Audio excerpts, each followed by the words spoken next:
I mean, it's inconceivable for any Western democracy to subsist even for 10 years more if we didn't have, through progressive taxation, a steady transfer of resources from rich people to poor. And we are all living in history. We are all living in a time of change. And the first thing we must understand is this change. Imagine that you take the material in one galaxy, the material in another galaxy, neighboring galaxies, and you spread it all into a kind of uniform distribution of particles everywhere throughout space. I only wish I could go back to Gombe and tell the chimps how interested you all are. Well, we have one short hour.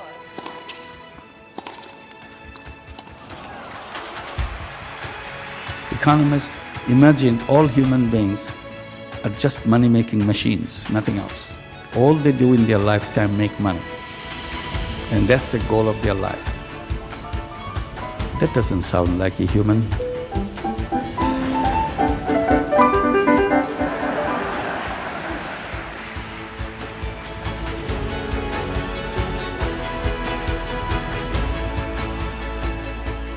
And now I can stand here and say to you, everything is possible, and I mean it.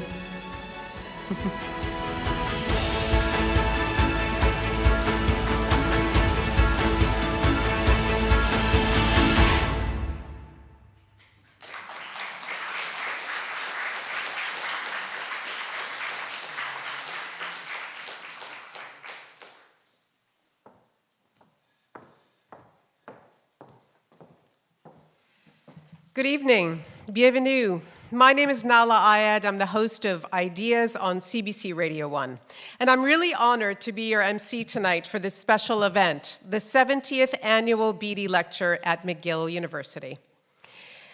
We now broadcast the Beatty Lecture on Ideas every year, as well as my conversation with the lecturer. And it's really wonderful to be able to do that again this year for this special event to our listeners across the country and around the world. The Beatty Lectures began in 1954. Ideas, meanwhile, has been on the air every weekday evening since 1965. That was before I was born. It's really remarkable that it took us until 2021 to finally cement the partnership between us, but we got there in the end, and I'm very glad and grateful for it. All to say, I should tell you that we are recording tonight's proceedings for broadcast, and I know that there are many of us who nurture a deep fear of having our cell phone go off loudly in a crowded theater. The image of all the eyes turning towards you as you're fumbling to try to turn it off, the fear is visceral, and it can only be compounded by imagining the moment being broadcast to hundreds of thousands, possibly millions of radio listeners around the world. So now is a wonderful moment to double check that your device is not going to do that to you. Unusually, you'll see that there are two Beatty lecturers tonight, an artist and a scientist. They are the winners of the 2024 World Cultural Council Awards, being celebrated in Canada this year. We're going to hear from them both in a moment, but first, I'd like to welcome to the stage McGill's president and vice chancellor, which might sound like two people, but it's actually the one and only Deep Sani.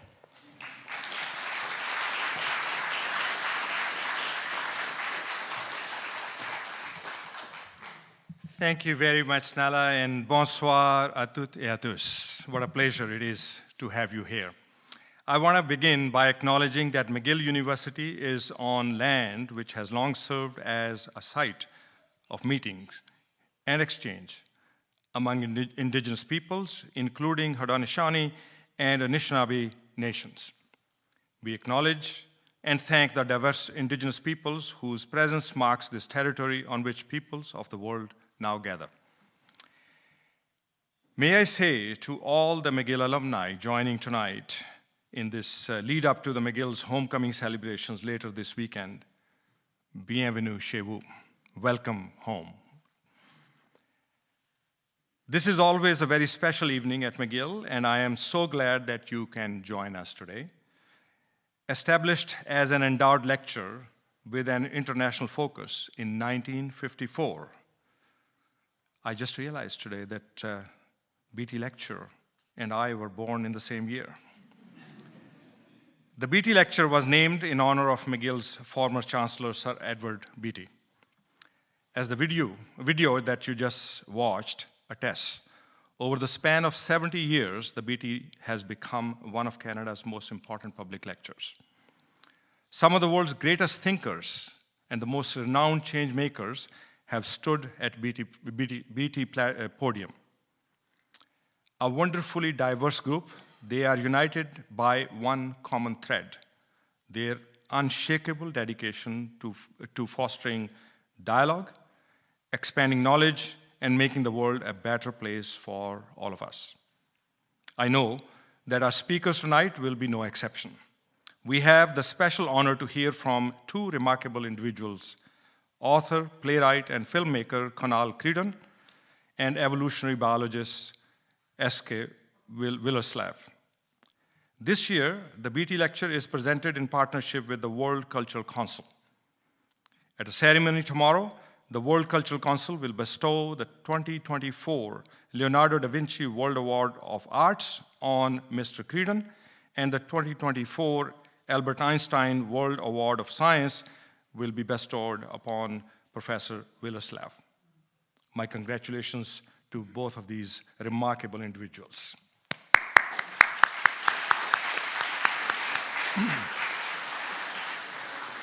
It is my pleasure to also warmly welcome the members of the World Cultural Council who have traveled to Montreal and McGill for this occasion from several places far and away, and who are joining us here tonight. It is now my pleasure to invite to the stage Omar Yaghi, James Neely Tretter Chair, Professor of Chemistry at the University of California, Berkeley, to introduce our first speaker. Professor Yaghi is representing Professor Sir Fraser Stoddart, President of the World Cultural Council.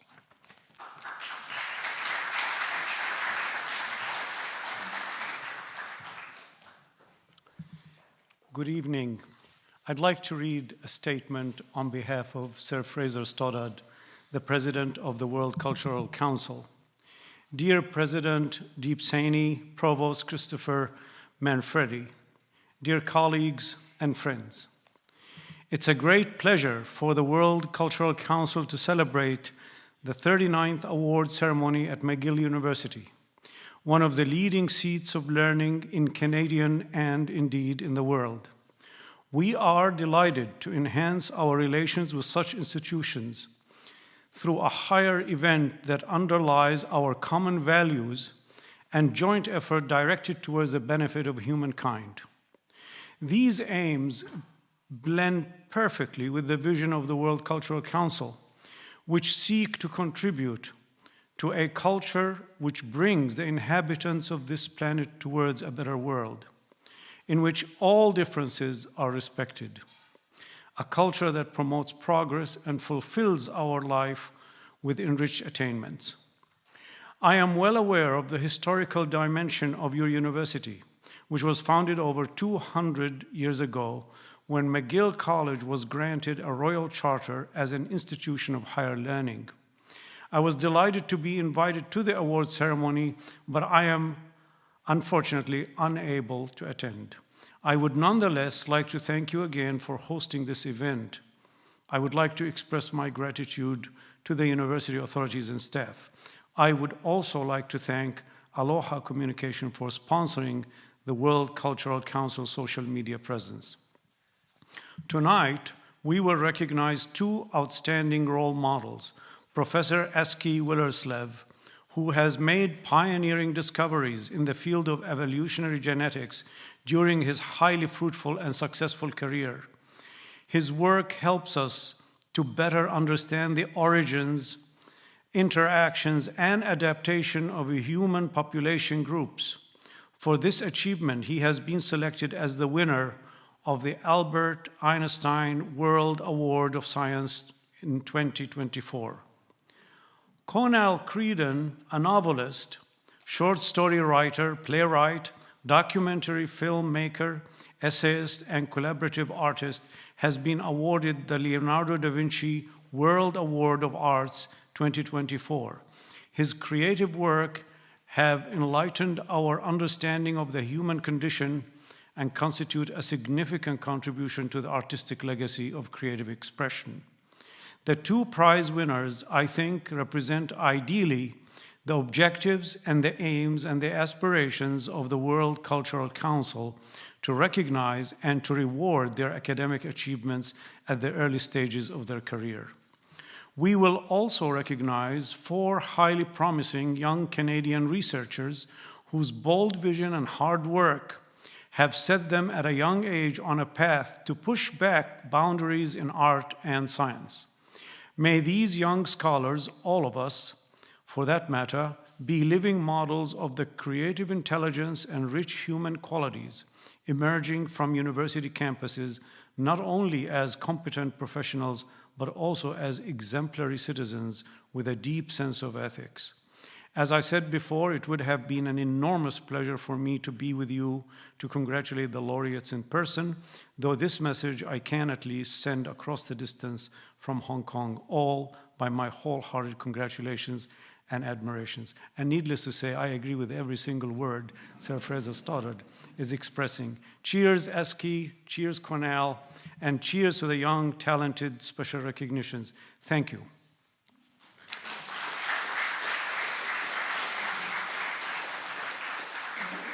Now I would like to have the pleasure of introducing the Beatty Memorial Lecturer, Cónal Creedon. Distinguished President of McGill University, Professor Deep Saini, ladies and gentlemen, I have the great honor this evening of introducing our remarkable speakers for these Beatty lectures who have been selected by the interdisciplinary jury of the World Cultural Council to receive this year's awards. The 2024 World Cultural Council Leonardo da Vinci Award of Arts has been awarded to Cónal Creedon. He will address us as well as a distinguished guest for the Beatty Memorial Lecture. Cónal Creedon is an award-winning novelist, short story writer, playwright, documentary filmmaker, essayist, and collaborative artist. He is known as talented and creative storyteller who brings truth and beauty wherever he chooses to be. His creative practice has been described as an exploration of the spaghetti bowl of streets in downtown Cork City, Ireland, where his family has lived and traded for over 100 years. Recently, Cónal launched on a new book, Spaghetti Bowl, was published specifically to mark the event of Cónal receiving the award from the World Cultural Council. Through his essays, Cónal Creedon has received acclaim for peeling back the layers of Cork City's history and culture with insights from different periods of his life. He captures in its essence while simultaneously providing a vivid portrait as he immerses the reader into his hometown. His detailed investigation of such a tight-knit neighborhood reveals insights into the universal nature of the human condition and constitutes a significant contribution to the artistic legacy of creative expression. Professor Cónal Creedon, please.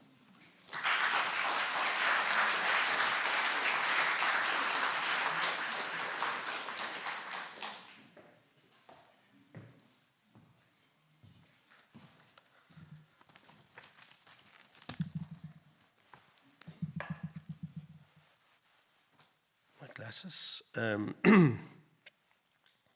Just to say bonjour, Montreal. Je suis ravi d'être ici. My French is not as fluent as my own mother tongue, the Irish language, so maybe I should say a few words on that. And Agreena Ushla, Fata Roiv Galer, basically gentle people, welcome. Just to say thank you very much for the very kind words. And I arrived to Montreal on Sunday night, and I didn't know anybody, obviously. It was my first time in Montreal. And I start to feel I'm in a room full of friends, and that's very special. The people from the World Cultural Council, we just connected really intensely, and very friendly and very special, so thank you. So I'm going to say a few words. Basically, as Omar mentioned, I'm a storyteller. And in fact, that storytelling often manifests itself as writing. And, sorry, my voice isn't great there. I was chatting yesterday to people from the World Cultural Council. We were just chatting in general, and we were talking about the whole nature of success and, you know, what quantifies success. And I was thinking that, like, for me anyway, that success is never measured as, you know, book sales. It's not measured by 5-star reviews. It's not measured by seats sold at a theatre. Like, for me, I genuinely measure my research, or my success, as the ability to be able to sit down and do what I love doing. And that is an amazing luxury, because very few people have that freedom, I suppose is the word, and to be able to do it without compromise. The thing is, life in general is a compromise, and like everything we do involves compromise, I guess, of some sort, and there's no doubt, but the very act of writing creates a duality in itself, in that, you know, the privacy and the isolation and that's required to, you know, to indulge creativity is sort of counterbalanced by that need that I have to socialize, and it sort of balances itself out sometimes, but sometimes not. The very practice of writing in a funny way, which means being in a room, my favorite place actually, I often describe it as being similar to being somebody who loves fishing and waking up every morning by a beautiful river with a fishing rod and be told, go fish away, because with writing, you need no resources. All you need is a pen and a piece of paper. And I often, that whole nature of people saying, you know, an aspiring writer, I think you either write or you don't, because there's nothing to stop you doing it. It's a very simple thing to do, and if you need to do it, it becomes obsessive. But the reality is there are compromises, and the compromises are the social side of it. Things like book launches, lectures, obviously, reading tours. And I was thinking today, if I can go down a sidetrack, I remember the first reading that I ever gave, and it was about 30 years ago, and I had a book out. I had actually maybe 2 books out, and I was a few reading events, but I wouldn't read at my own readings. I guess I was shy, I suppose, or something, but I used to get actor friends of mine to read my work, and eventually I got a phone call from a library in a small village in County Cork to ask me, would I come and do a reading? And I said, I will, and it was sort of a bit of a big thing for me. So I went there, and I won't mention the name of the village, but it was a Tuesday morning, 10:30, and I arrived, and it basically was a shop front. It was like a shop unit with books. It's a library, obviously. And I came in, and the first thing, I suppose on the way there, I assumed, you know, you're thinking of things like Carnegie Hall, and you're thinking of the Beatles at the Hollywood Bowl, and this is the truth, like.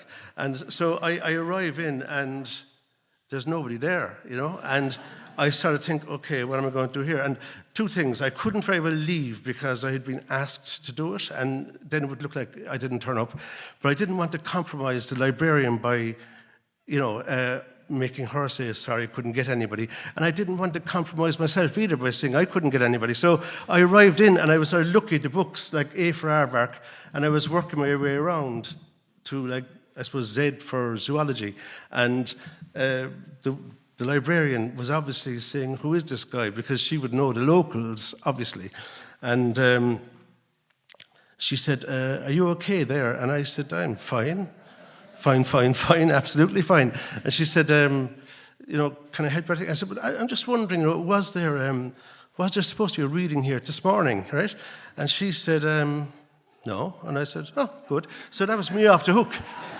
And I thought, I'm out of here, right? And then just as I turned, she said, actually, now to mention it, there was talk of something about something, right?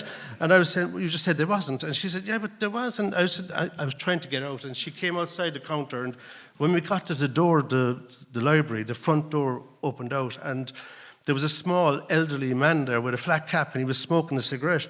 And he said, so I was standing between him and the librarian, and he was sort of trying to reach beyond me, and he was saying, Mary, her name was Mary, and that's not giving too much away, because most Irish people are called Mary anyway, even the men. But he says, Mary, is there supposed to be a reading here today? And I said, no, there's not. I said, I just asked her, right?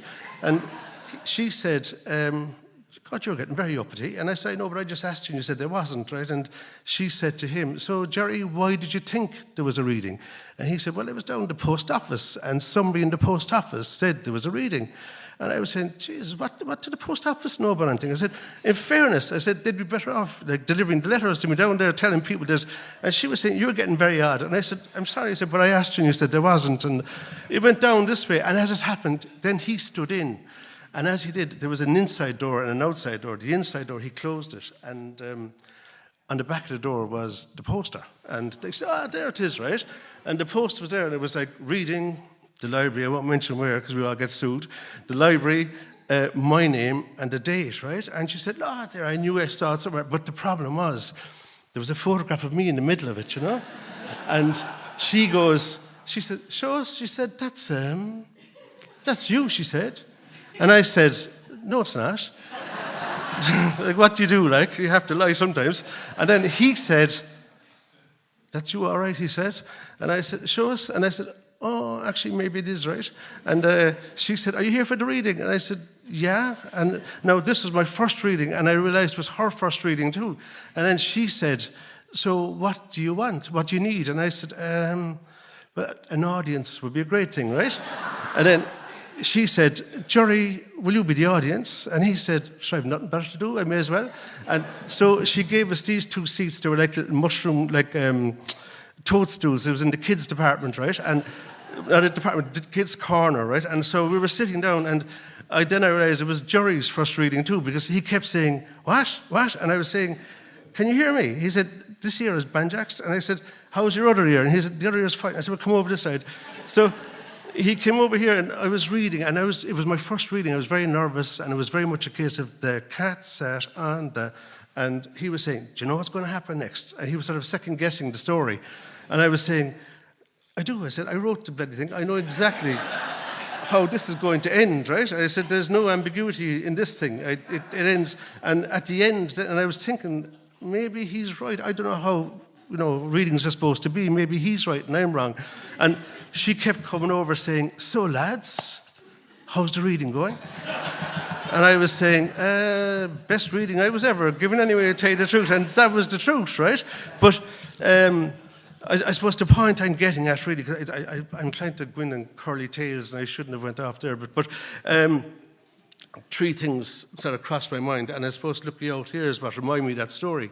The first thing is that it wasn't really about the reading, and it wasn't really about literature, and it wasn't about the library, and it wasn't about... What it was actually about was about me meeting Jerry and Mary, And I realized that everything in life, everything we do, it's about people, engaging with people. We masquerade it as different things like business, commerce, politics, sport, art, whatever. But it's basically all about people meeting people. And that was the first thing that crossed my mind. Well, not the first thing was how do I get out of this village? But after that, the second thing was that. The next thing that crossed my mind was that, and this is sort of a personal thing, and it said, if ever you're giving a reading, you're really better off if nobody turns up than if one person turns up. Because if one person turns up, you're bunched, because they're going to witness it. And then the last thing is probably the one that stays with the longest. And it's that, I suppose I'm always very, for very respectful of audiences, because it means an awful lot to me. That day, I realized that without an audience, it's a bit, difficult. And so just to say to you people, thank you very much, because I know, first of all, that everybody has busy lives, and everybody has stuff going on, and everybody has their own issues, and to give this much of your time to what, myself and Eske are doing today is it's a huge privilege, and thank you very much for that. So I'm going to get back to and I'm going to run with this, I'll be very quick. So basically, I suppose with the writing, creativity is a big part of it, obviously. And I think for me, for true creativity, it's just personal. I mean, I don't really know about anybody else, and I really don't know anything. But for me, creativity comes from embracing ridicule, really, because I think that otherwise I find myself working sort of within the perceived parameters of the expectations of others, and it's otherwise you just have to say, look, maybe people think this is stupid, but how bad? This is what I'm doing. So it means that creative expression is incredibly self-indulgent, because you're not writing for anybody else, you're writing for yourself. And I suppose I had to ask myself, why is creativity, it's so self-indulgent, right? And yet, why is it not only tolerated, but it's actually celebrated in our culture as a thing? And it occurred to me that humans, we, as in humans, are relatively unique on a lot of fronts. But one of the ways we're unique is that we have an amazing need to entertain each other. You look at the birds of the air and the beasts of the field and the fish of the sea. They're not putting on musicals, right? And I'm sure they'd love to if they could, like Annie, get your gun, but the point is that they're not, and I'm sure they're entertaining each other in different ways, but our need is excessive. Not only that need to entertain, but our need to be entertained is equaled by our need to entertain. And it crossed my mind that whole thing of entertaining, it permeates every aspect of life, not just film and the arts and television and all that. It goes right across. Like, for example, a very basic need, food and drink, is now entertainment. Like that was sort of stuff we used to survive, in the past. And then you go on from that, of course, and you have everything from advertising, education, politics, sport, business. There's an aspect of performance in every single thing we do, even how we dress ourselves, how we comb our hair, how we brush our teeth. It's all about presenting what I would say is a narrative. And I suppose it comes back to me being a storyteller, ultimately. And because I've met Professor Eske, another friend I've met since Sunday, and delighted I've met him, but he has inspired me because, you'll hear him speak in a minute, but he has spent a huge amount of his time researching and finding basically the oldest traces of DNA. And, from talking to him, I realized that many scientists go through their whole life with a question and never finding an answer. I mean, that's some career path, I mean, when does the time come that you rephrase the question and say, okay, we'll do this instead? But it made me think, having, us chatting over the last few days, that the origins of storytelling, and could I find the DNA of storytelling, the oldest DNA? And it defeated me, to tell you the truth. But I mean, that's it. I'm not at it long enough. I only started yesterday, right? It takes a while, doesn't it? But it seems to me, here's the thing, that humans, in our uniqueness, not only do we need to be entertained and entertain, but we also have another unique aspect, and that is that we're aware of our own mortality.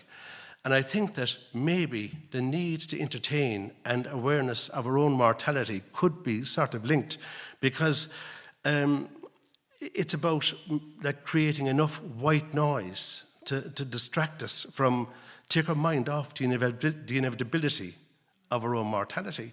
Ever since humans became aware of our own mortality, we've become obsessed by the notion of immortality. And most belief systems, and I'm not talking about established religions, I'm talking about cultural belief systems, immortality is a keystone in it. You look at the warrior culture, even in my own Irish culture, people who, it sounds like a cliche, but who die for Ireland, they reach a level that's higher than just people who just die in general. And there are monuments, and it's a very genuine belief, this sense that you can reach a higher level of, for the want of a better word, of death, of mortality. But it's sort of, there is a Celtic belief, and I'm sure it goes across a lot of different cultures, really, right? But it's that no one truly dies until their name is spoken for the last time. And what's interesting about that concept is that, you know, when you look at how we etch names onto headstones, and in Irish Catholic culture we have All Saints' Day, which is the 2nd of November, where we go and visit the graves of our past generations, and it's sort of ritualistic. We bring flowers, sometimes we bring plants. But the agenda, even though whether you're a believer or not a believer, the agenda is that you're actually investing in a resurrection, a future of immortality. And I think that's, you know, it's very deeply ingrained in how we feel and how we believe. There's an ancient Gaelic text, style of text called Ogham. It's called Ogham stones. It's predominantly on stones, but it used to be on more perishable substances before. But what's left is stones. They basically, there's I think about 400 of them standing now at the moment, right? And they're about 8 foot tall, and down the edge there are letters. The letters are actually parallel lines, and every Ogham stone, without fail, it records a name. And I think that's interesting. This is from the 4th century, and some people say from 100 years, like BC.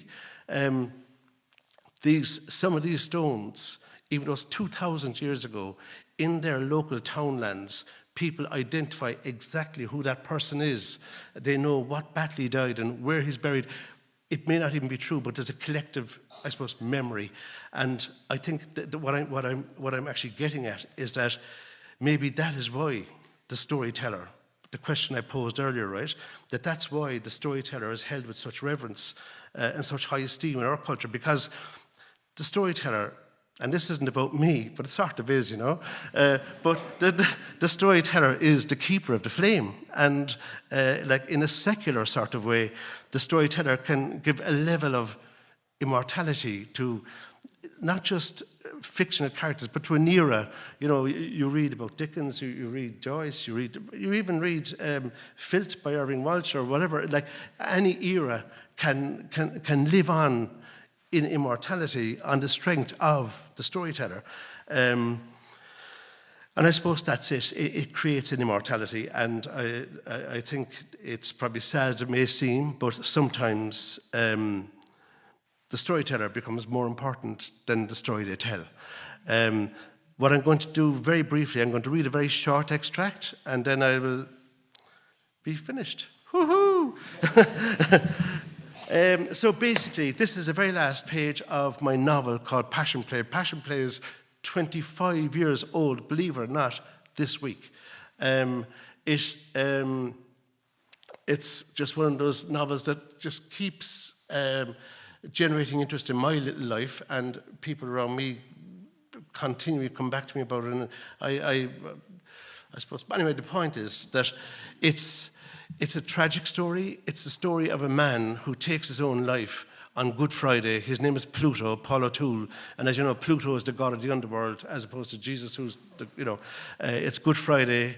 He's facing eviction from a kip of a bedsit. His life has really been terrible. The woman he loved ditched him years ago. As he says, he got married in a fever on a fiver, and his life was just hell. Facing eviction, he takes his life. But before he takes his life, he has very little in the flat. It's a kip for bedsit, but he happens to have 2 hits of LSD. So he takes them as well. And even though his body is dead on the floor, his mind takes off on a journey of redemption back through his life. It's a kaleidoscopic journey. It's a hallucinogenic journey, but it brings him back. And I suppose the point, if there is a thesis in this book, the thesis is that heaven and hell, good and bad, happy and sad, they're actually just 2 sides of the same coin, and it's all about perception and perspective. And this is it. He doesn't realize he's dead. Everybody in the book knows he's dead because they're all dead. But he meets this woman, and he can't believe they're getting on so well. So they walk past my house, because everything I write is based on my street. He walks past my house, and then he turns left up Patrick's Hill, and this is where he is. I take Yvette by the hand, and on, we make our way to the brow of Patrick's Hill. There we stop. We look back down into the goldfish bowl. We don't turn to salt. Yvette She takes my hand and leads the way. We climb the wall at Bell's Field. There before us is a world framed by the salt and pepper cellars, the belfries of St. Anne's and the North Cathedral. My eyes embrace the beautiful north side laid out before us like a kitchen table at Christmas time, cram-packed with dainties and delights, stretching as far as the eye can see, vanishing over the hill at Blarney Street and Knocknaheeny. Breathe it in, I say. We walk through the knee-high meadow, nestled down into a sheltered hollow. We're sprawled there, barefoot on a grassy ridge above the city, saying nothing. Bolts of pleasure and pain as my memories travel across Brewery Valley, stopping off along the way at North Monastery, Eason's Hill, Murphy's Stack, landlocked Powell-Raddy Harbour, past each laneway step and steeple, from the Bishop's Palace right over to the dome of City Hall, then all the way back to Redemption Road and over the city to the spiked towers of Holy Trinity, St. Finbarr's and the green tops of St. Francis. In the distance, the county hall scrapes clouds, picking up the gold of a dying sun. I glaze out westward, out along the beautiful Lee Valley to the Carrigrahan Strait. There, like a last grasp at life, a setting sun sends flames of reds and orange and yellow licking high up into the sky. Looks like Ballincollig's burning. My city is a royal town, dressed up in crimson and gold. In the distance, through the mists of time and coal smoke, I hear the cry of an echo boy, the sound of men walking and whistling their way home from work to the red city of Granabraher, the chimes of an ice cream van across on Spangle Hill, the bells of some cathedral or other at the yelps of children from Roach's buildings playing ball along the road. And as I say goodbye to the city of pain, it occurs to me that there is a harmony of movement and colour and sound. Everything is as one. The aromatic blending of Murphy's Brewery, Linehan's Sweet Factory, Donnelly's Bakery. Yvette, she snuggles into me. Jesus, this could be heaven, I whisper. Could be, she smiles. Could be. And that's it. Thank you very much.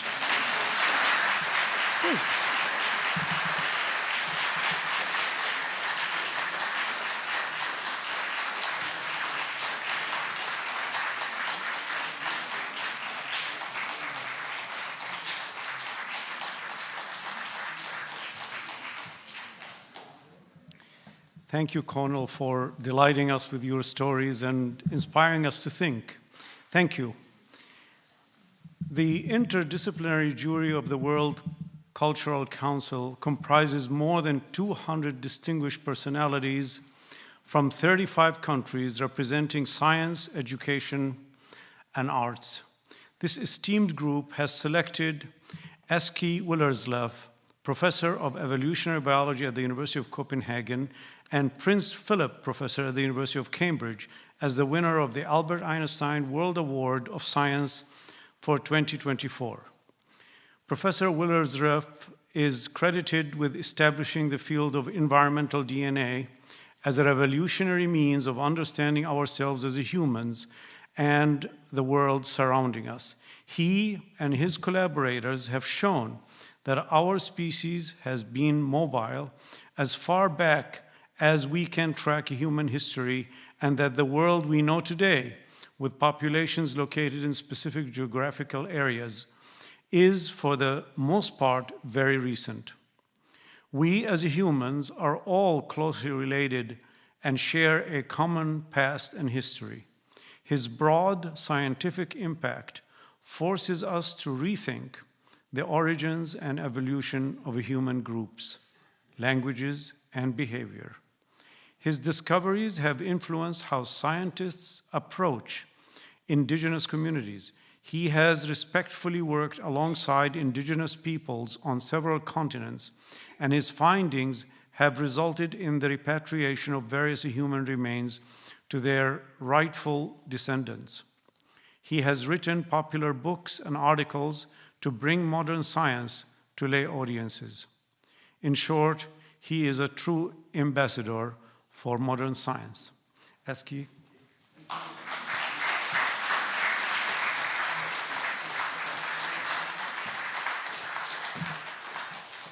Thank you so much. It's a great honor for me to give this lecture, and of course it's a great honor to receive the Albert Einstein Award. So thank you very much. I want to use this opportunity to also tell you a story, but it will be a very different story from the one you heard just from Colin. I thought I would give you the story of how we discovered environmental DNA back in the day, and also how that led us to uncover what, at least at this stage, is the oldest DNA recovered so far. So it goes back to my young years. So when I was young, I was a bad student. I was actually doing very poorly in school, and you can say no one thought, I didn't think I would ever be a researcher or professor, and my teachers definitely never thought that either. My passion at that time was to be an adventurer, an explorer, and a fur trapper. And so this is what I did in my late teens and my early 20s. I went to Siberia, northeastern Siberia, the first time at the time when it was still Soviet Union. Actually came in the Soviet Union and left Russia, because there was a breakdown while I was out in the wilderness. Hadn't heard about it out there. And then finally, you can say, I stayed a season as a fur trapper in Siberia, which is, the coldest area on Earth where humans are living naturally. And when I came back from this fur trapping experience, and I had realized, I'm not only a bad student, I'm also a tremendously bad trapper. So it wasn't really, you can say, the future that I thought it would be. And I was in, you can say, kind of in a life crisis. What should I do with my life?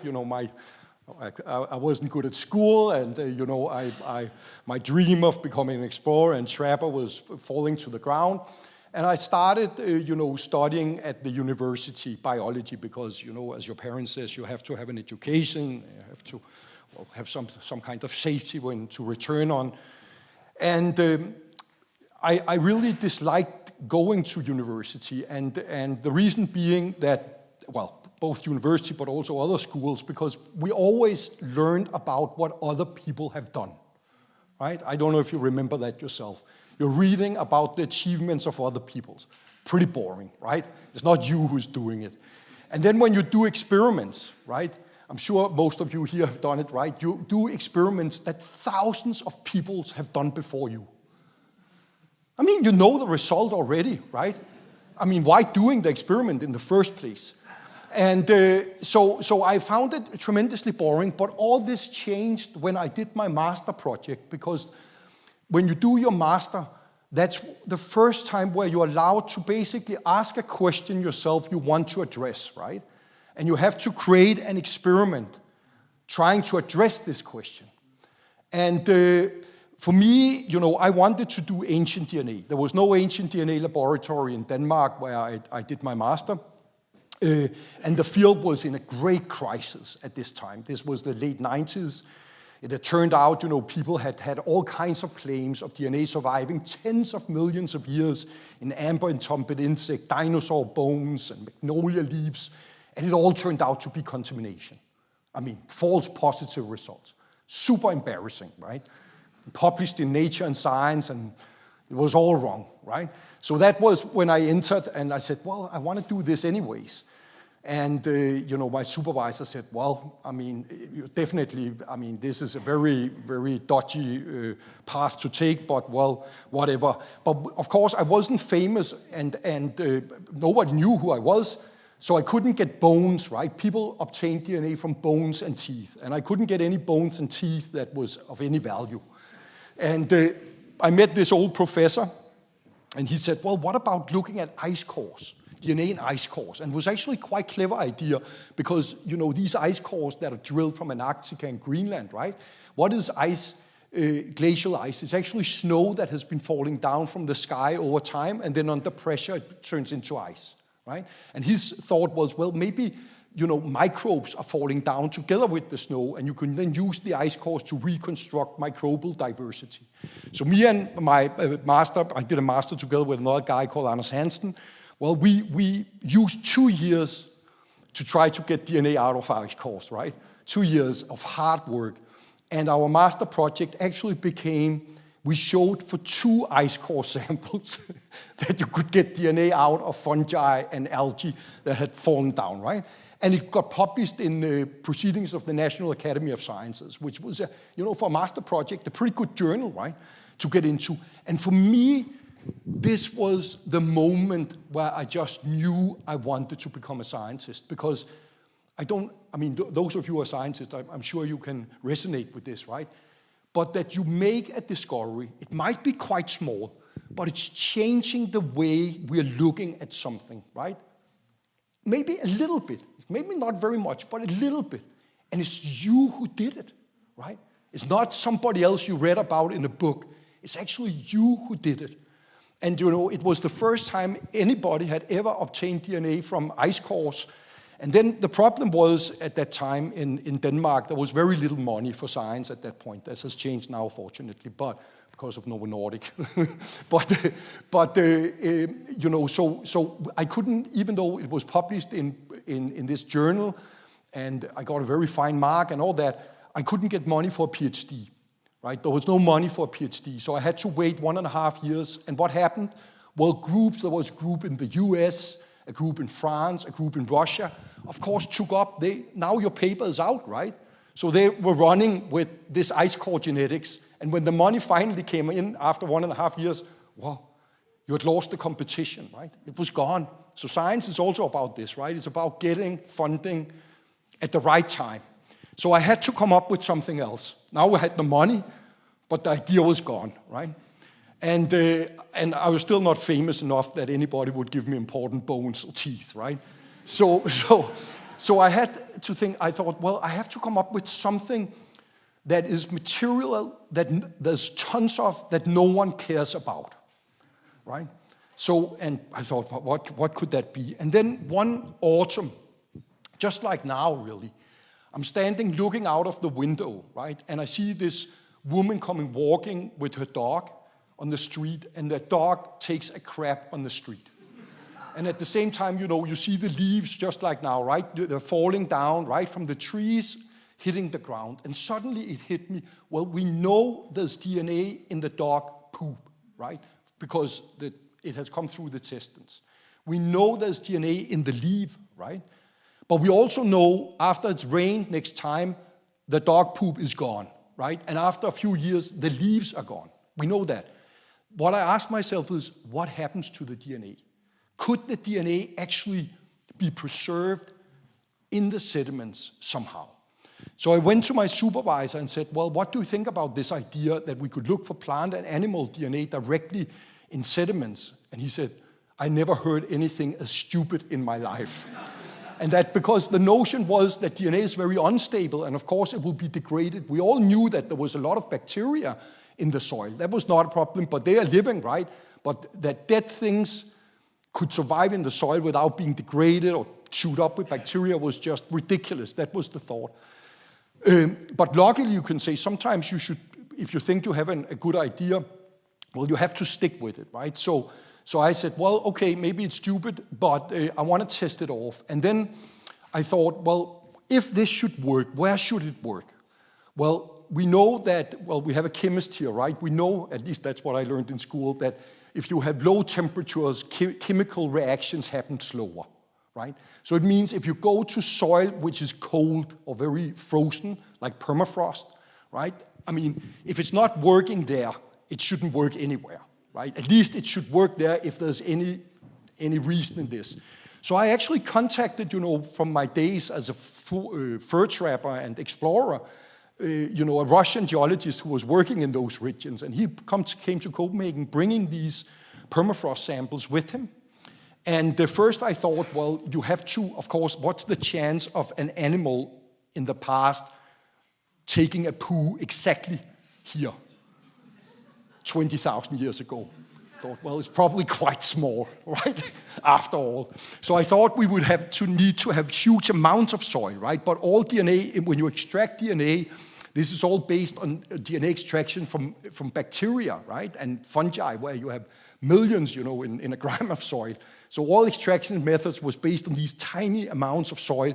So at first I tried to freeze-dry the soil to see if I could reduce the volume, and it didn't work at all. And in the end, we just took, basically, half a gram of soil, right, of this permafrost, put it into a tube, extracted it, and I remember, and then we cloned it into bacteria.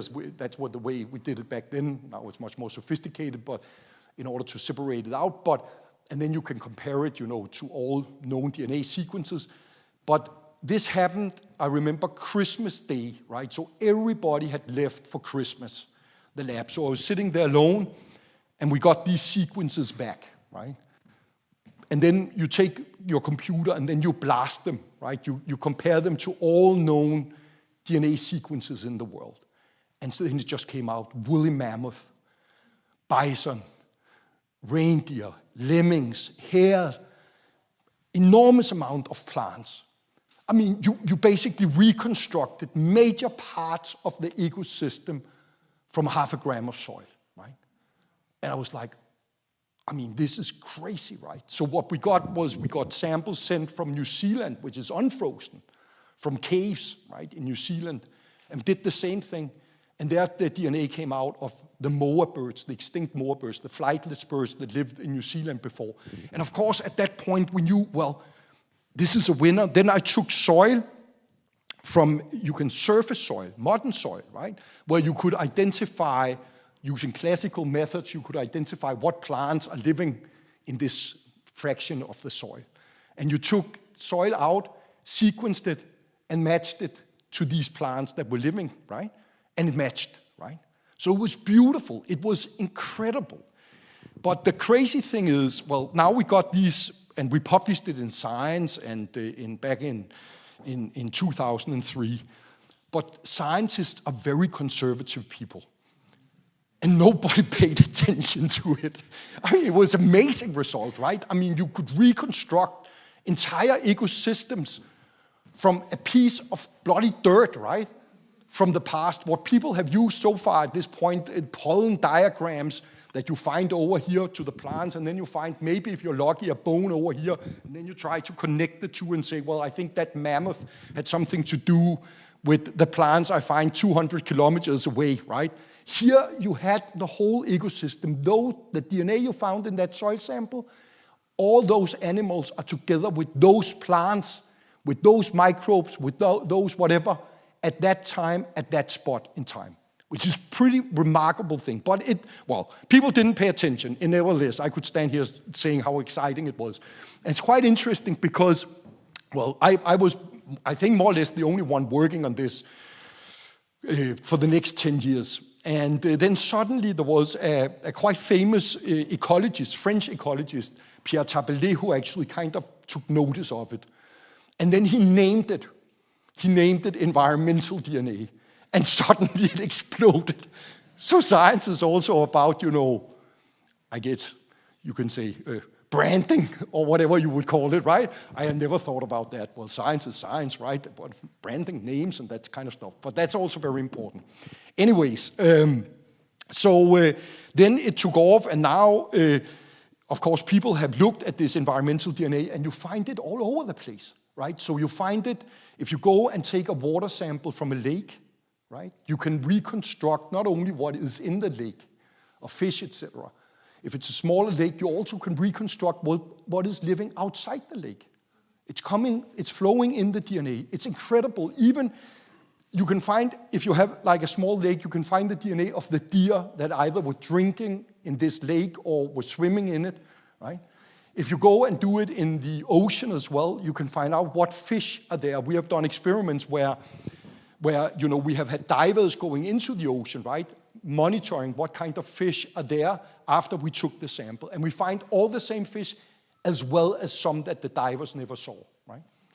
So it's a very powerful, and today it's used for biodiversity monitoring in all kinds of settings, and it's you can say you find it in ice, and even in air, in all kinds of places. But what I want to get to here is, of course, we used it to look at megafauna extinctions, the early peopling of the Americas, what routes did they take, and so forth. But 3 years after the discovery, in 2006, I went on an expedition up to Peary in northern Greenland. And the purpose was something very different. It was to find out who were the first peoples settling the Arctic. And Peary, next stop is the North Pole. It's a very unpleasant place. There's stone and ice, polar bear and muskox, and that's basically it. It's like a barren ground, right? It's what you call an Arctic desert. It's like Sahara, just in the Arctic. So I was running around up there trying to find remains from human sites. You can find them on the surface, and there's no people there whatsoever. There's nobody living there. And on the expedition was a geologist. His name is Sven Funder, and he had discovered back in the 70s a site up there called the Cap Copenhagen Formation. And this is a remarkable site. Huge hills of dirt. And these samples of dirt survived the last glaciation. So they are actually dating back to before the last glaciation. So they are between 2 and 2.4 million years old. And at this time, the general notion in the ancient DNA community, after all these failures with dinosaur DNA and all that, right? People had actually made calculations based on DNA degradation of DNA molecules in water solutions. It was work by Thomas Lindahl, among others. And you could kind of calculate, the oldest DNA that you could ever find in Earth would be around 1 million years. That's it, right? No older than this. And we were then landing on this Cap Copenhagen Formation, which is between 2 and 2.4 million, right? And you're up there, right? You're not getting up there anytime soon, right? So you take whatever you have. So I took some samples from the Cap Copenhagen Formation of dirt and brought back to Copenhagen. And we tried to get DNA out of it. We failed. And it was kind of, okay, it fits at least the theoretical predictions of ancient DNA survival, right? And every time in my lab, when there was a technological innovation of some kind, we always took the Cap Copenhagen Formation samples and tried, and they always failed, and they got the name, the curse of the Cap Copenhagen Formation, because everybody who touched it actually left signs afterwards, discouraged. But then, a few years ago, we had the breakthrough after many, many years of trying. And it was a combination of really two things, right? One was the innovation of what we call next generation sequencing, right? Where it allows you to get very, very short fragments of DNA. DNA gets fragmented over time, and it allows you to get a lot of it, right? In a very short time period. And then it also, because we learned that DNA is binding to sediment particles. The dirt DNA, the environmental DNA, is actually, when it's free in the soil, it's binding to mineral particles, because mineral particles are electrically charged, and DNA is also electrically charged. And some mineral particles are binding DNA way, way better than others, right? So we could, in our group, there's a woman, Karina, who could do experiments showing if we know the composition of minerals in the Cap Copenhagen Formation, where will the DNA be binding, right? And then you can go directly and target those places, right? So that combination really made it possible to retrieve this DNA that is 2.4 million years. And it was a complete eye-opener. This environment that today is an Arctic desert, there's nothing there. 2.4 million years just before the glaciation formations, the last ice age, right? It's the last warm period on Earth. It was a diverse forest. There was spruce, pine, larix trees, tuya, and there was the only thing you have found in terms of animal remains from this site was a piece of a dung beetle. That's these beetles, you see in Africa today that are pushing dung around from bigger animals, and then a hair tooth. That was it. And we find, of course, both the dung beetle, the hair, we find ants, they're not even existing in Greenland at all. Today, we find the ancestor of reindeer, goose, and then we found, to our great surprise, mastodons, right? Mastodons are these huge extinct elephants that are living in, you can say, in the US or lived in the US. It's related to the woolly mammoth, right? And so it was a world completely different to what we know of today. But not only was it different, it has no modern day analog.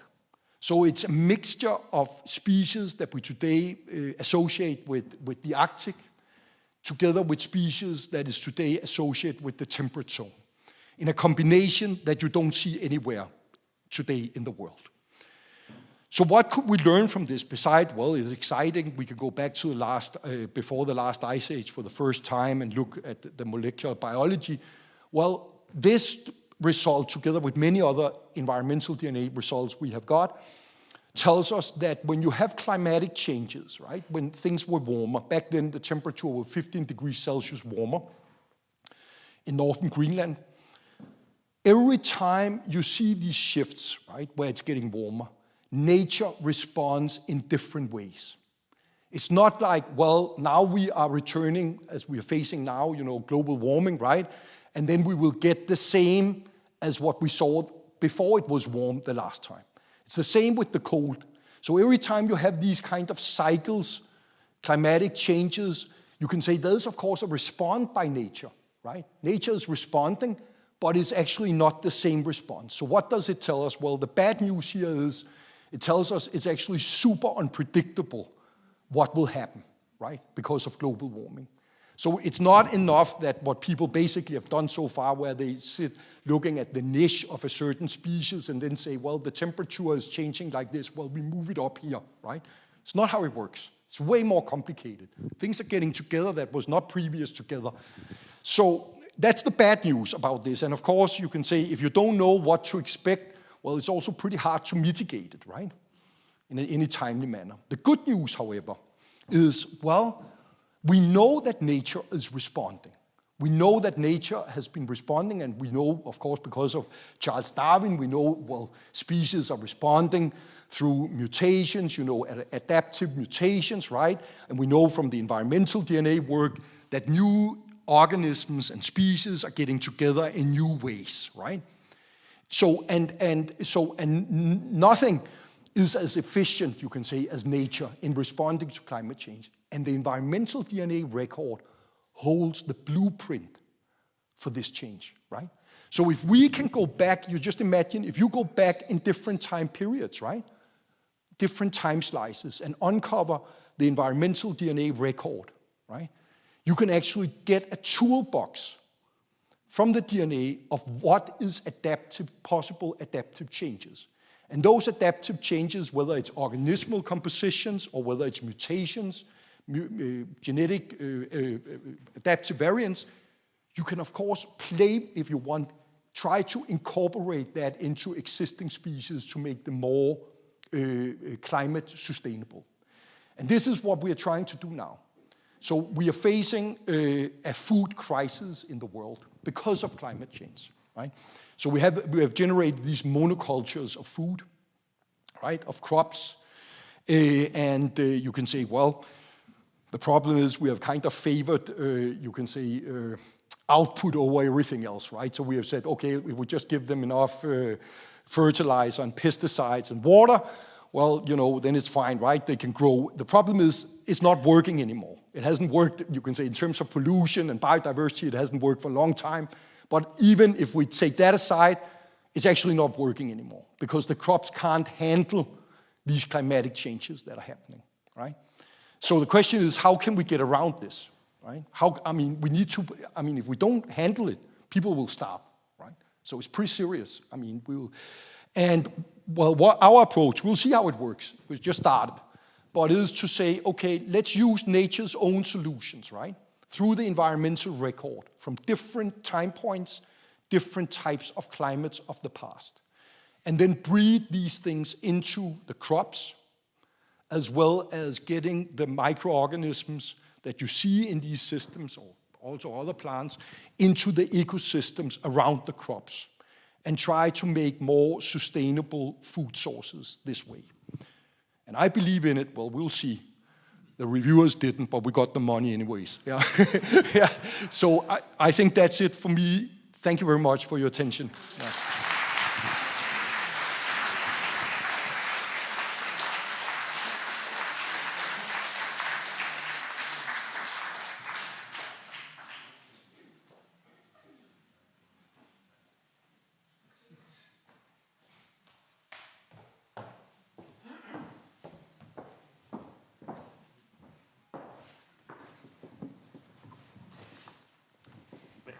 Hello again. Congratulations to both of you. Thank you very much for both your presentations. Unfortunately, as we always say, this is way too long, or too short a segment that we have together. So it's going to be quite a quick one once I've sorted out this mic. No, it wants to get away. Okay, if somebody knows how to do this better, that would be helpful. Tom? Thank you. Sorry about that. Okay, I'll just hold it. It's fine. I'm not sure why it's not typing. Aha. I have it, Tom. Thank you. Thank you very much. This is Tom Howell, everyone. Our producer, CBC Ideas. It's wonderful to meet you both. Thank you very much for agreeing to speak with us. The two of you, of course, come from very different worlds, the arts and the sciences, and I want to try just to start off by bringing those two worlds together. So, Eske, I'd like to start with you. What do you consider to be the most artistic part of what you do?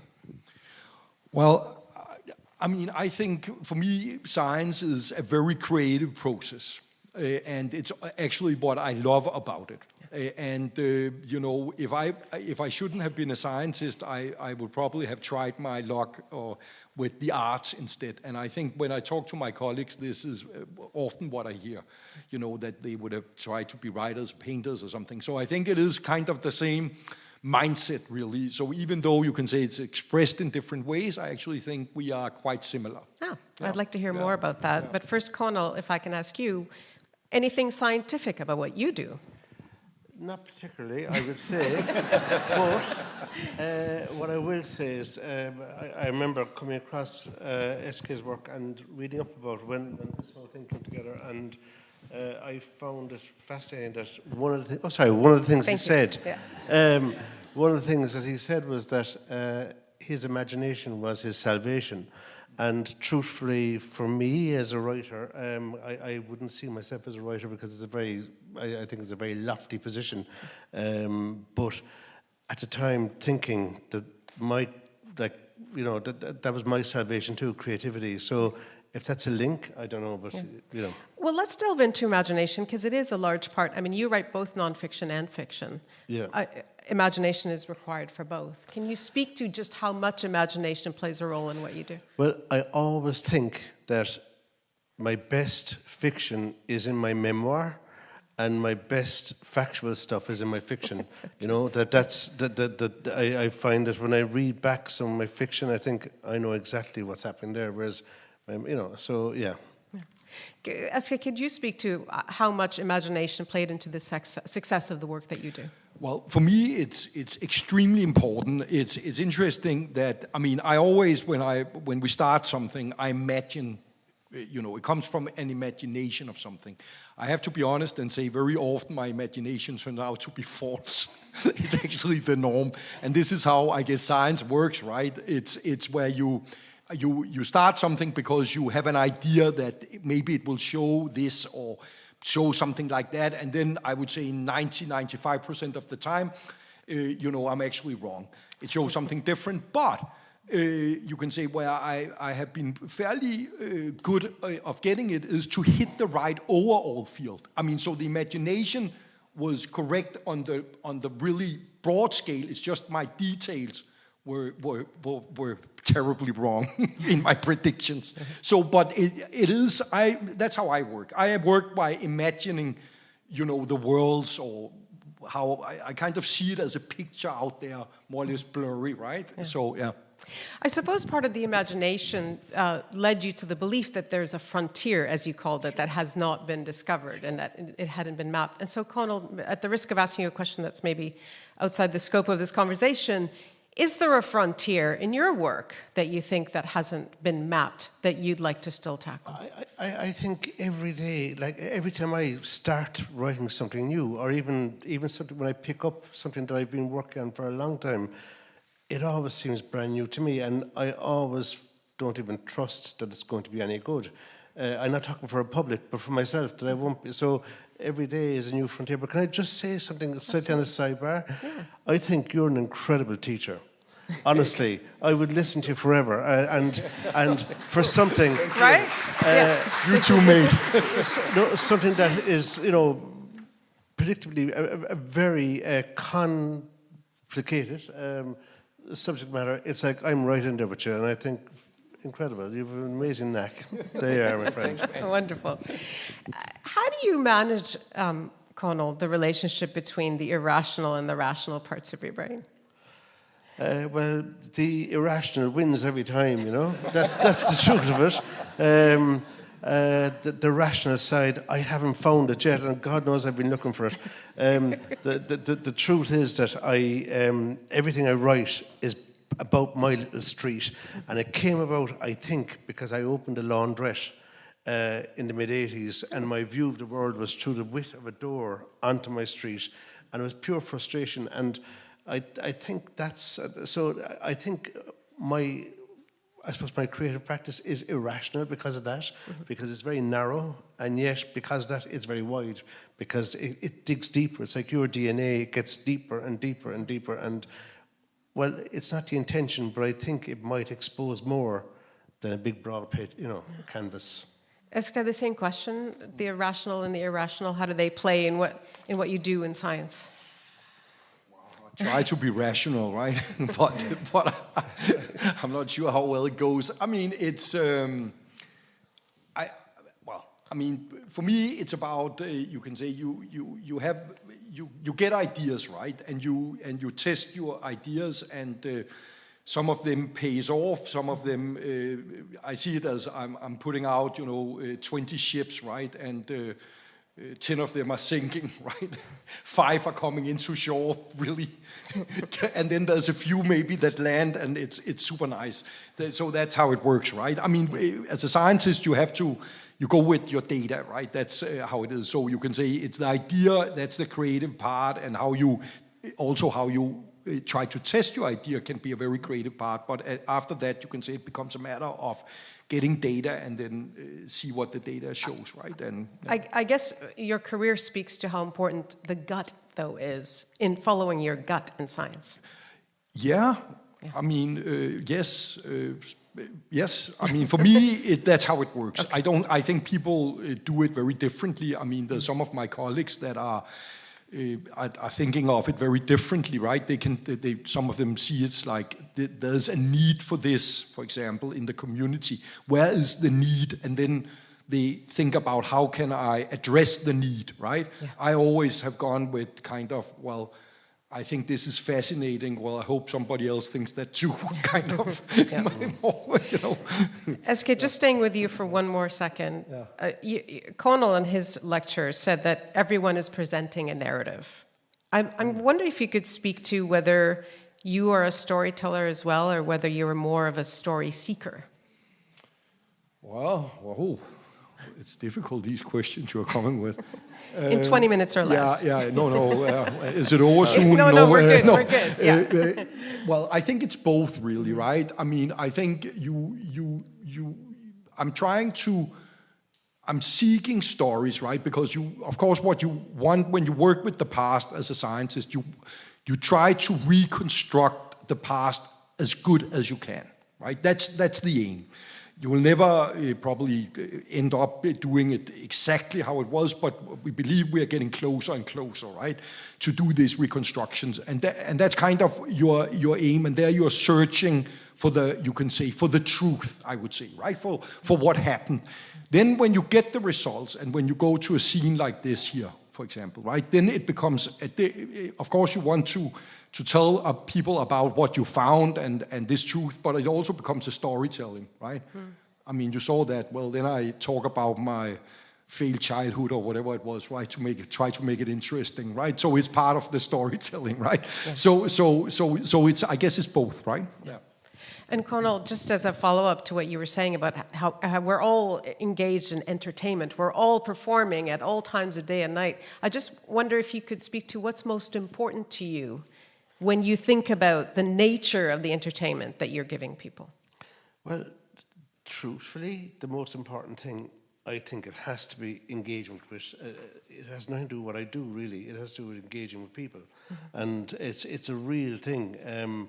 I grew up in a little shop, and there was 12 children in the house, and my mother comes from a family of 10 children, and my cousins, my Uncle John has 14 children. So people are really important. Yeah. And our little shop, it was certainly the way it was back then. It was more social than commercial. People would stand there talking. And what I, myself personally, I did learn from a very young age that anybody who had a good story, and it mightn't be an epic, but could turn that whole thing of I went downtown to get a bottle of milk and you'll never guess what happened. That kind of epic could hold the floor for, and I'm only guessing because I don't know, but as a small kid, I'm sure I saw that there's value in that. And I think when you live in a house with 12 children and 12 brothers and sisters and 2 aunts and there's 20 of you in this house, finding that people will listen to you is probably important. Maybe. I mean, that's me being a psychiatrist myself. I should be charging myself for this. It's like counselling. How much do I owe myself? No, but seriously. But staying in sort of in the chair, so to speak, you called yourself once an accidental author. Yes. What did you mean by that? Well, because really, well, 2 things. First of all, in Irish culture, writers are held in huge high esteem, and I certainly was very slow, and I still am slow and reticent enough to put myself into that ring, you know. And then I actually got into writing purely by default, because truthfully, you know, you can imagine that household, small shop, small kitchen, 20 people, cats, dogs, the whole lot, a shop open all day long. It wasn't the kind of house where people were sitting around reading books, but it was a newsagent's, and we were all reading very, very young. We were reading like from a very young age, and I never really saw myself as a writer, and I found that whole transition where people might call you a writer, I found that difficult enough. Mm. So I suppose that's why I call myself an accidental author, because I never wrote for publication. I just wrote because I wanted to write, you know. Eske, again, I'm looking for common themes here, but at the beginning of your lecture, you really underlined how you might have also been an accidental scientist. What do you say to young people who may not have decided whether science is where they're going, about just how likely it might be that they might fall into it? Yeah, no, this is actually something I mean, when I do scientific communication, you can say my aim very early on was to try to reach groups of young people that are not the ones that normally goes into science. So actually, there's been interviews with me in porno magazines, for example, you know, where you have a naked woman on one side and then you have an interview with me on science on the other, right? So it was a way to, because I think you can say, well, there's certain people, we all know them from school, right, that are kind of destined to become a scientist, right? They like sitting, you know, doing the chemistry, and they like all this, and those will come in and probably will go into to science anyways, right? Mm. They will go by themselves. Then the question is there another group of people, right, that might get in there if you can offer them something different, and I would have been one of those people, right? Where you can say, for me, it's not this about sitting mingling that with something which is what drives me. To me, it's the result, right? It's the discovery. And that's the adventure part of it, right? It is about going to work. If you imagine you're coming into work, the results have come back, right? You see them, and they are nothing like you expected. And they're changing the way we look at something. I mean, for me, this is something, it's the most valuable part of my work. I mean, I can't describe the joy I have in that moment, right? So all the rest, some of it like this and so forth is great, and fine publications and all that, but nothing beats the discovery. And I think, personally, that there's young people out there, I'm sure like myself, that would be driven by that part, right? But that are not exposed to that part in school because you're sitting doing these experiments that 100,000 young people have done before you, right? So I think, so I'm trying to reach that group, and also with my popular books and stuff, I'm trying to show that science is an adventure. It's an adventure. It's the modern day, it's the modern day explorers, right? It's scientists. Yeah. There was applause coming. Go ahead. I hope some of you agree. Just a couple more quick things, but you hit the next question quite closely, which is the importance of storytelling in science, and the fact that it is as important as, well, maybe not exactly as important, but relatively important in the telling the story of science. Can you talk about how much time you spend on storytelling as opposed to gathering and processing data? Well, I mean, the storytelling, you can say, I guess it differs from Cónal's world that there's certain parts of the scientific story that is kind of fixed, right? That's the difference. So you have some results. Well, those are fixed, right? They show something that is kind of fixed. So where you have some room to think is, of course, the context of these results, right? So you can tell a story, a scientific story, which are, I mean, we heard from Omar, his lecture, fantastic lecture, I have to say, about, his chemistry work, right? And you can say, yes, there's these molecules with strong bonds he's creating, and yes, I mean, if you're a chemist, you would sitting like, oh my God, how exciting. But what makes it exciting for the rest of people is its implications, right? For CO2 capture, for water capture, etc. And of course, so it's about the context you're setting for your findings. So even your findings are fixed. It's also what do you imagine these findings can be used for, right? That creates a story. Yeah. Cónal, just near the end here, you started the conversation with your lecture talking about measuring success. And you've had many accolades, including the one you're being awarded with tomorrow. Your book that you read from is one of the most borrowed, if it broke a record, I think, of being one of the most borrowed books of fiction in the library. Yeah. Could you just talk about how you actually do measure success? What is for you success?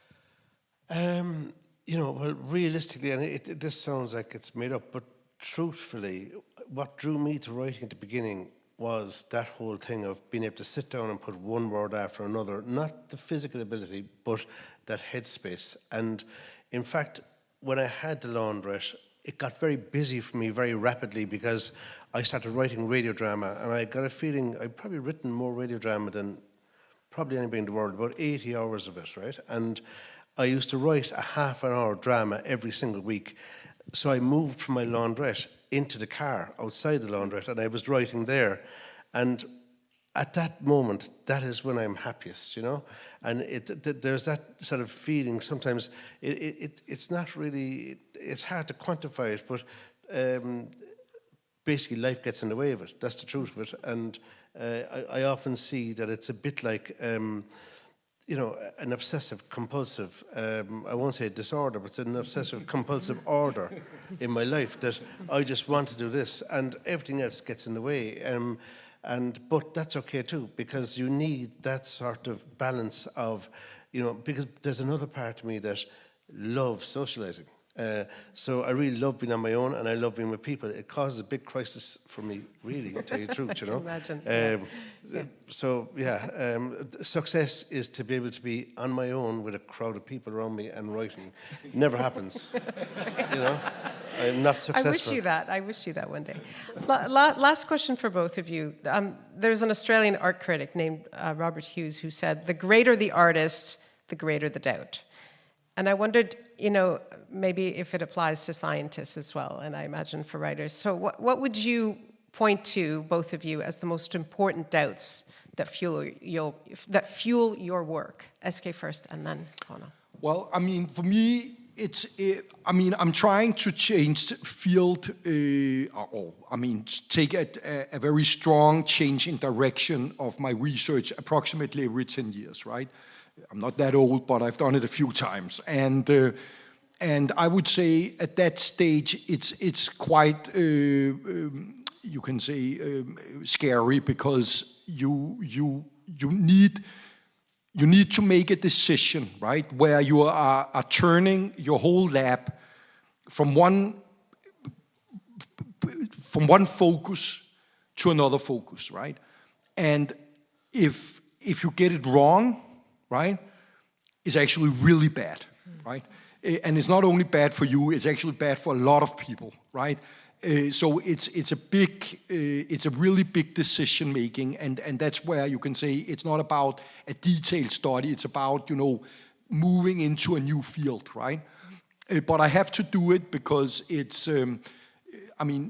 People work in different ways. I always are working best in what you can say in the pioneer phase, where there's, you know, where you know very little about something, and where you can say where everything you find out are kind of super exciting, because nobody knew anything, right, to start with. But of course, a pioneer phase never lasts, right?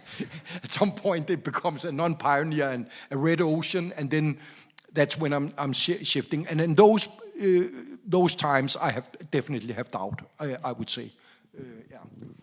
Cónal, last word on how doubt fuels you? Well, Omar said very sweet things about me earlier, and successes and all that. And the odd thing, and I'm not being falsely humble here, right? The reality is my failures have been a lot more spectacular than my successes, and that is the truth. And the mad thing is, I often think that I'm actually a lot more comfortable with failure. Because as much and as delighted as I was when the WCC and Lily Hernandez phoned me, it made me doubt myself, actually, you know, and I almost felt like saying, not that you've made a mistake here, it was, you've made a big mistake here. No. But the reality is, so I doubt everything, actually, you know, and I don't think that has anything to do with being creative. I think it's just the way my head's works, you know, because at the end of the day, I love what I'm doing. I'm very confident in what I do, but not to a public. I like myself what I do, but I always feel, who wants to read this rubbish, you know? But that's the nature. Apparently, a lot of people. Yeah. Congratulations to both of you. Thank you very, very much for taking my questions. Ladies and gentlemen, Cónal Creedon and Eske Willerslev. Thank you. A really big thank you to all of you for being here this evening. And now to wrap up, McGill's Vice President in charge of Research and Innovation, please welcome to the stage Dominique Bérubé for tonight's closing remarks. Yeah, good evening, everyone. Again, a bit of a sad moment after listening to our lecturers. I have that role to close the lecture tonight. So thank you to start with. Thank you, Nala, for taking that challenge of that integrative discussion. Well done, and definitely your participation made a real difference in that discussion. Thank you very much. Of course, Mr. Creedon and Professor Willerslev, your shared passion for creativity, for for life, for discovery through storytelling and, of course, scientific discovery, has really brought to us some new understanding of the world around us. And I think we're going to all be looking with brand new eyes when we look around us tonight. So thank you for your captivating talks. And please join me in giving one last round of applause to our Beatty lecturers tonight. Thank you.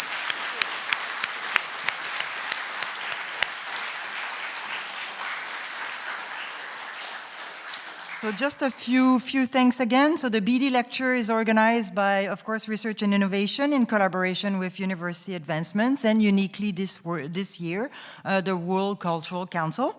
So I wish, of course, to thank the World Cultural Council for their partnership. And this event would not be possible every year with the dedication of many people, as you can imagine, across the university, including the communication team, the Schulich School of Music, and McGill's multimedia team. So finally, thank you all for attending tonight, including those that are tuning in to the live stream from near and far. We'll be sure to maybe listen again to the CBC summary of that. So je vous souhaite à tous une excellente soirée et de belles réflexions pour le reste de la soirée. Merci.